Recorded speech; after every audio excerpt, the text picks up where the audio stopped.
Selamat pagi, Shalom saudara-saudara, bagaimana kabarnya? Pagi yang indah ini tentu saudara semuanya dalam keadaan sehat bukan? Dan saya percaya semalaman telah berlalu, saudara bisa menikmati tidur dengan baik. Mari kita persiapkan diri untuk menerima firman yang disampaikan lewat sorga, yaitu suara gembala. Kita satu di dalam doa.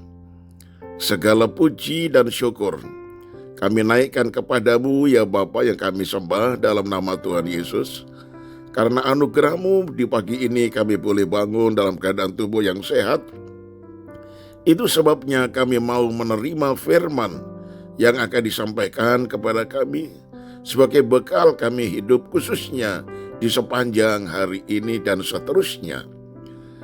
Terima kasih banyak Bapa, kami siap dan berfirmanlah dalam nama Tuhan Yesus, haleluya, amin. Tema renungan pagi ini saudara, yaitu berterima kasih kepada musuh. 1 Samuel 20 ayat 17 berkata demikian. Dan Yonatan menyuruh Daud sekali lagi bersumpah demi kasihnya kepadanya, sebab ia mengasihi Daud seperti dirinya sendiri. Nah saudara, jika kita disuruh memilih teman macam apa yang Anda kehendaki, teman yang membangun ataukah teman yang menjatuhkan, teman yang memuji atau teman yang malah suka mengkritik, teman yang mengasihi atau teman yang membenci. Nah saudara, saya pikir kita semua akan memilih opsi yang pertama, yaitu teman yang membangun, yang memuji, yang mengasihi kepada kita. Nah saudara-saudara, walau demikian, kematangan karakter dan kedewasaan rohani kita itu tidak lepas dari orang-orang yang justru sering menjatuhkan kita, mengkritik kita, atau bahkan memusuhi kita. Seperti halnya sebuah kalimat bijak, dalam hidup kamu akan bertemu dua jenis orang. Orang yang membangun dan orang yang menjatuhkan. Namun pada akhirnya kamu akan berterima kasih kepada mereka berdua.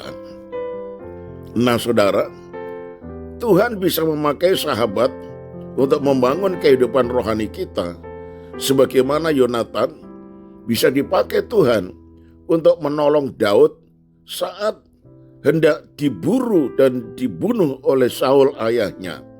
Baca 1 Samuel 20. Namun di sisi lain, Tuhan juga memakai Saul untuk memproses dan membentuk karakter Daud, mendewasakan rohani Daud secara luar biasa. Kematangan Daud tidak dapat dipungkiri juga merupakan jasa dari Raja Saul yang terus-menerus membenci dan mengejar dia dan akan membunuhnya. Daud memang harus berterima kasih kepada Yonatan, tetapi Daud juga harus berterima kasih kepada Saul. Karena lewat hal-hal yang tidak enak ini, justru Daud akan semakin dewasa di dalam rohaninya. Dia diproses lewat perbuatan yang tidak baik ini. Akhirnya muncullah sifat yang rendah hati, namun sifat yang pemberani. Itulah hasil daripada pemrosesan yang Tuhan izinkan lewat Saul. Nah saudara, seringkali kita merasa jengkel ketika ada orang yang memperlakukan kita dengan buruk, berusaha menjatuhkan kita, bahkan memusuhi kita tanpa ada alasan yang jelas. Orang yang seperti ini ibarat duri dalam daging bagi kita. Kita sudah berdoa berkali-kali supaya orang-orang seperti ini dijauhkan dari kehidupan kita. Namun ironisnya, bukannya menjauh, orang-orang seperti ini malah semakin gencar. Mereka memusuhi kita, Setelah membaca renungan hari ini, saudara, saya rasa kita tidak akan alergi dengan orang-orang yang jahat seperti itu. Malahan, kita harus belajar berterima kasih kepada mereka, sebab mereka Tuhan pakai sebagai alat untuk membentuk karakter kita dan mendewasakan kehidupan kita, saudara-saudara. Seperti pepatah, besi menajamkan besi. Nah itu dia. Sehingga akhirnya lewat proses yang tidak mengenakan itu, hidup kita dipoles, digerenda, sehingga kekasaran kita lenyap, dan muncullah orang yang rendah hati, yang imannya semakin dewasa.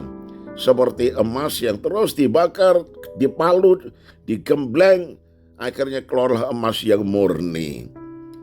Ini adalah maksud daripada segala perkara.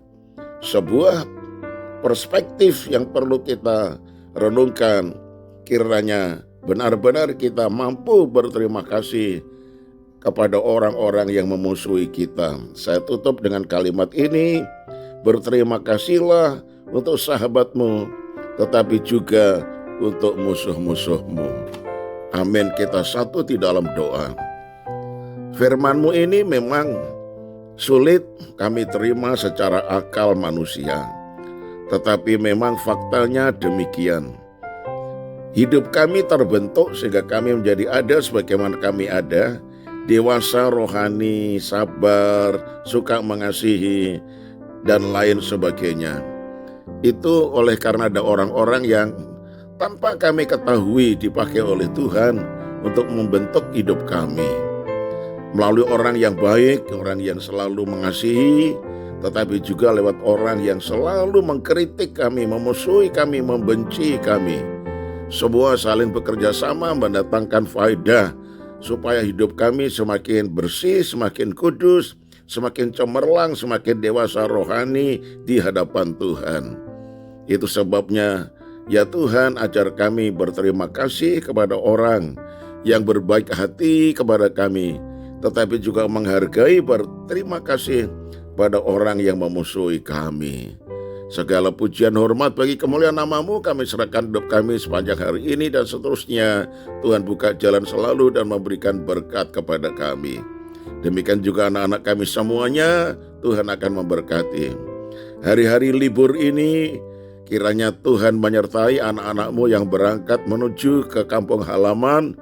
Kiranya Tuhan akan menyertai, baik lewat kendaraan darat ataupun udara ataupun laut.